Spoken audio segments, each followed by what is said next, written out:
Radio, il est 12h16 et comme tous les jeudis, c'est le moment de retrouver les rendez-vous de l'immobilier. Un nouveau numéro consacré aujourd'hui au droit d'accession et comme toutes les semaines, eh bien, pour nous éclairer, nous avons le plaisir de retrouver Mohamed Lazim, expert judiciaire et directeur général de Guy 4. Bonjour et merci d'être avec nous. Bonjour Dunia, bonjour Sarah et bonjour à tous. Alors avant de vous laisser la parole Sarah, je rappelle bien sûr à nos auditeurs qu'ils peuvent réagir et poser leurs questions via l'application Lux Radio. Merci Dunia, notre invité qui est donc expert judiciaire assermenté auprès de la Cour d'appel de Casablanca et membre de l'organisation internationale RICS basée à Londres. Nous parlons de droit d'accession. Déjà, pour commencer, comment peut-on définir ce droit d'accession et quelle loi le régit au Maroc ? Alors, avant de répondre Sarah à votre question, j'aimerais bien d'abord définir certaines notions qui représentent le fondement du droit d'accession. Ce qu'on appelle la propriété du dessus et la propriété du dessous. Alors, d'après l'article 15 du Code du droit réel, c'est que tout propriétaire d'un sol, il est en principe propriétaire du dessus et du dessous de ce sol. Seulement, la portée de cette propriété n'est pas illimitée en profondeur et en hauteur. Elle peut être limitée par les dispositions législatives, les dispositions légales ou d'ordre conventionnel. Alors, commençons par la propriété du dessous. Alors, Sarah, c'est que tout propriétaire d'un sol, il est propriétaire du dessus. Et dessus, ça veut dire quoi ? Ça veut dire qu'il est propriétaire de l'étendue spatiale qui surplombe son terrain. Il est propriétaire des constructions édifiées sur son terrain. Il est propriétaire des plantations. Il est propriétaire du droit de s'opposer à tout empiètement. Et si je donne un exemple, un propriétaire d'un terrain, il peut faire couper les branches de l'arbre du voisin qui dépasse sur son terrain. Il a le droit. Donc, mais tout ça, il y a des limitations. Il y a des limitations de cette propriété du dessus. Alors, et cette limitation qui résulte de la réglementation en matière d'urbanisme, en matière de navigation aérienne et en matière de servitude. Je donne un exemple. Oui. Un propriétaire d'un terrain dans une zone urbaine, même s'il est propriétaire de ce terrain, il doit respecter les prescriptions urbanistiques du plan d'aménagement en matière d'auteur, en matière de recul. Donc, même s'il est propriétaire, donc il y a des limitations de la propriété. Deuxième exemple, c'est, Sarah, lorsqu'on a vu les servitudes civiles, et on a vu la servitude de la protection des aéroports. Et on a dit comme quoi les propriétaires des terrains avoisinant l'aéroport, ils doivent respecter certaines hauteurs. Ils ne doivent pas dépasser certaines hauteurs pour la protection de l'aviation civile. Donc, même on est propriétaire du dessus d'un sol, il faut respecter les prescriptions de la réglementation en vigueur. Là, c'est toujours dans le cadre de la propriété du dessus. Dessus. Maintenant, pour la propriété du dessous, Sarah, c'est que tout propriétaire d'un terrain, il est aussi propriétaire du tréfonds, ça veut dire le propriétaire du sous-sol. Il est propriétaire de toutes les constructions en sous-sol, ça veut dire un parking en sous-sol, ça veut dire une cave, etc. Il doit aussi effectuer des fouilles pour en tirer tous les produits qu'elle peut fournir, sauf les minerais. Ça veut dire que, par exemple, le phosphate, les hydrocarbures, ça appartient à l'État. Même si on est propriétaire d'un sol et si on trouve des minerais, ça appartient à l'État. Donc en fait, déjà, si on fait des recherches, des fouilles et qu'on trouve de l'eau, je sais pas moi, ou autre chose, de toutes les manières, il faut le signaler à l'État, en fait. Et c'est lui qui va décider de la portée de cette propriété du dessous. Exactement. Par exemple, pour l'eau, Sarah, les eaux des lacs, des rivières, des merjas, ça appartient à l'État. Donc, il faut avoir une autorisation pour exploiter cette eau-là. Mais pour les minerais, ça appartient à l'État. Donc, le propriétaire n'aura aucun bénéfice ? Non. Sarah, si on est aux États-Unis, c'est autre chose. Aux États-Unis, c'est que la loi stipule comme quoi tous les propriétaires du sol, s'ils trouvent des hydrocarbures, c'est-à-dire du pétrole, ça relève de leur propriété. Au Maroc, et comme d'autres pays, c'est pas le cas. Donc, d'accord. Alors, je dis comme quoi on est propriétaire du dessous, mais il y a aussi des limitations qui résultent de certains textes de droit. Par exemple, le Daher de 16 avril 1951, qui est relatif aux mines. Le Daher de 21 juillet 1958, qui est relatif aux objets d'art et d'antiquité. Il y a la loi 1095 relative au régime des eaux. Et si je donne un exemple, c'est que si quelqu'un il a un terrain et s'il trouve des objets d'art des objets d'art et d'antiquité dans son terrain, ben ces objets-là, ça relève de la propriété de l'État. Il doit informer absolument les autorités compétentes et le propriétaire, il a seulement le droit d'indemnité. D'accord. Ok. Donc, ouais. Alors maintenant, je reviens à votre question, Sarah, pour le droit d'accession. Quel lien faites-vous entre la propriété du dessus et du dessous avec le droit d'accession de manière générale? Exactement. Alors, Sarah, c'est que d'après l'article 16 du Code de droit réel, c'est que le propriétaire d'un immeuble, il a le droit de tout ce qu'il produit, cet immeuble, et de tout ce qui s'y unit accessoirement, ce qu'on appelle droit d'accession. En arabe, haql al-iltisaq. Alors en fait, la Sarah, c'est que le législateur il suit une règle. L'accessoire suit le principal. Le principal, c'est le sol, c'est le terrain, et l'accessoire, c'est tout ce qui va s'incorporer à ce terrain, notamment les plantations, les constructions, etc. Donc, toutes les constructions construites sur le sol sont la propriété du propriétaire du sol. Et par conséquent, l'accession, c'est donc un mode d'acquisition de la propriété selon lequel tout ce qui est produit ou incorporé à la propriété initiale va appartenir au propriétaire de celle-ci.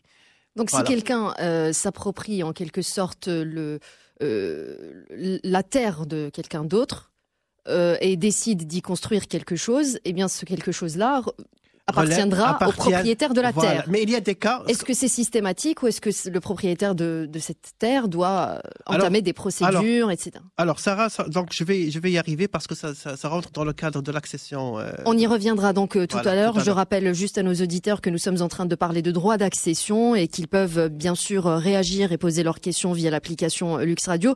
Il y a des types d'accession. Il y a l'accession naturelle, l'accession artificielle. Est-ce que vous pouvez nous expliquer? Alors, dans le cadre du droit d'accession, il y a deux types.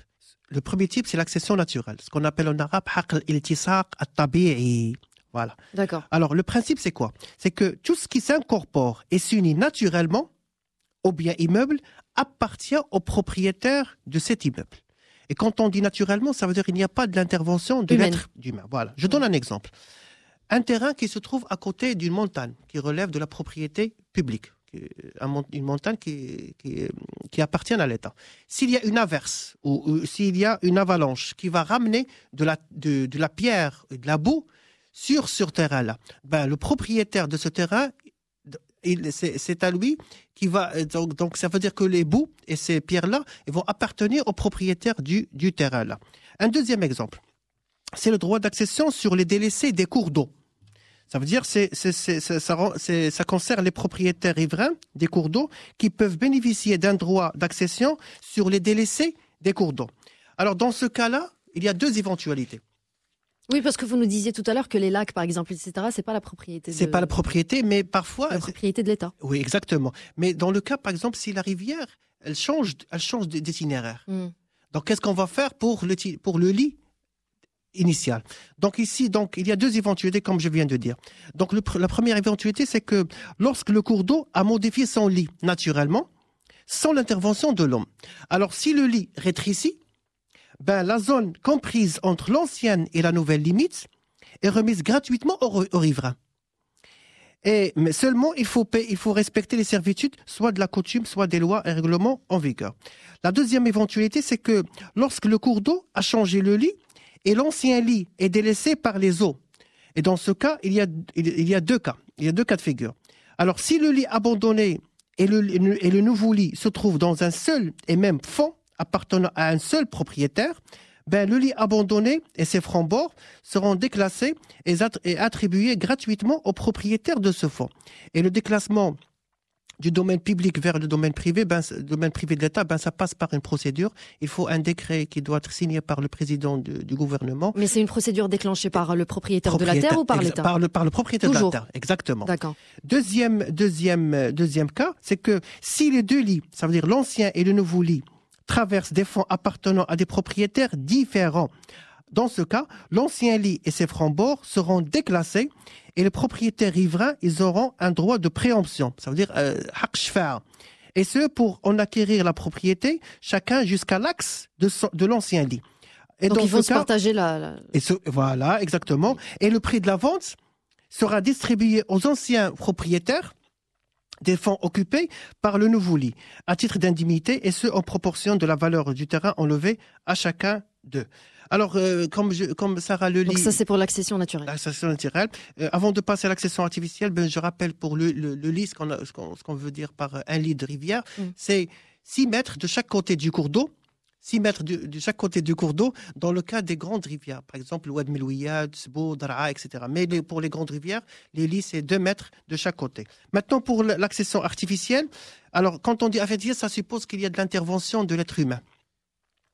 Alors, Sarah, dans le cadre de l'accession artificielle, c'est que il y a un grand principe, c'est que, comme on vient de dire, l'accessoire suit le principal. Et le principal, c'est le sol. Et le propriétaire du sol est présumé propriétaire du dessous et du dessus de ce sol. Et l'accessoire, c'est tout ce qui se trouve au-dessus du sol, notamment les constructions édifiées sur son terrain. Alors, dans ce cas, il y a 3 cas de figure. Ce sont les cas de figure dans lesquels on trouve beaucoup de litiges, beaucoup de problèmes. Alors, soit... C'est la question que j'allais vous poser, c'est plus vers du côté de l'accession artificielle où il y a plus de litiges, j'imagine. De litiges, exactement. Et il y a 3 cas. Soit construction sur son terrain avec des matériaux d'autrui, ça veut dire on va construire sur notre terrain mais avec les matériaux d'autrui. Deuxième cas, c'est construction sur un terrain d'autrui, carrément. Et troisième cas, c'est l'empiètement sur un terrain voisin. Alors, on commence par la construction sur son terrain avec les matériaux d'autrui. Ça veut dire que c'est un propriétaire, il va construire sur son terrain, mais avec les matériaux du voisin. Dans ce cas, la loi, elle a décidé, elle a tranché sur cette question, et la loi a décidé que le propriétaire du sol, il devient propriétaire par accession des constructions, même réalisées avec les matériaux appartenant à autrui, car il y a eu incorporation de ces matériaux, sauf qu'il y a une compensation du propriétaire des matériaux. Le deuxième cas, c'est la construction sur le terrain d'autrui. Ça, il y a 2 cas, la mauvaise foi et la bonne foi. Dans le cas d'un constructeur qui est de mauvaise foi, dans ce cas, le propriétaire du sol, il a 2 options. Soit conserver la construction en contrepartie d'une indemnité correspondante au coût des matériaux, soit renoncer à son droit d'accession et exiger la démolition de cette construction-là. Mais si le constructeur il est de bonne foi, dans ce cas, le propriétaire il n'a pas le choix, il doit garder la construction en contrepartie d'une indemnité. Dans le troisième cas de figure, c'est l'empiètement sur le terrain d'autrui. Alors, Sarah, c'est qu'en cas d'empiètement, il y a 2 cas. Si le constructeur est de bonne foi et de mauvaise foi, le propriétaire du sol, il pourrait exiger la démolition de cet empiètement, comme il peut conserver la construction en contrepartie d'une indemnité correspondante. Mais si le constructeur il est de bonne foi, mais dans ce cas, le tribunal, en cherchant l'équilibre entre les parties, il peut soit ordonner au tiers d'enlever la construction, ça veut dire la démolition, soit il peut obliger le propriétaire du terrain empiété à renoncer à la propriété de cette partie au profit des tiers en contrepartie d'une indemnisation. Mohamed Lazim, je rappelle que vous êtes expert judiciaire et directeur général de Guy 4. Alors, on va essayer de revenir sur cette accession artificielle avec ces différents cas, avec des exemples concrets. On va essayer aussi d'aborder d'autres questions. Sarah, une recommandation vite fait. Oui. Une recommandation pour... je recommande à tous les investisseurs, les promoteurs avant de construire, il faut implanter le terrain par 2 topographes, un topographe interne et un topographe externe, parce que Sarah, ce qui coûte cher dans les projets, ce sont les erreurs. Et la mauvaise implantation des constructions, c'est une grande erreur qu'il faut éviter par mobiliser 2 topographes pour éviter toute éventuelle erreur. Il y a en tout cas tout un tas de questions à poser justement et plus précisément sur l'accession artificielle. On essaiera d'y revenir. En tout cas, merci beaucoup. Je vous en prie. Merci à tous pour vos interventions. Je rappelle que nous étions avec Mohamed Lazim, expert judiciaire et directeur de Guy 4. Il était question du droit d'accession, un vaste sujet, on l'a compris. On vous retrouve la semaine prochaine pour un nouveau rendez-vous de l'immobilier. Et d'ici là, vous pouvez retrouver ce numéro dans son intégralité dès ce soir.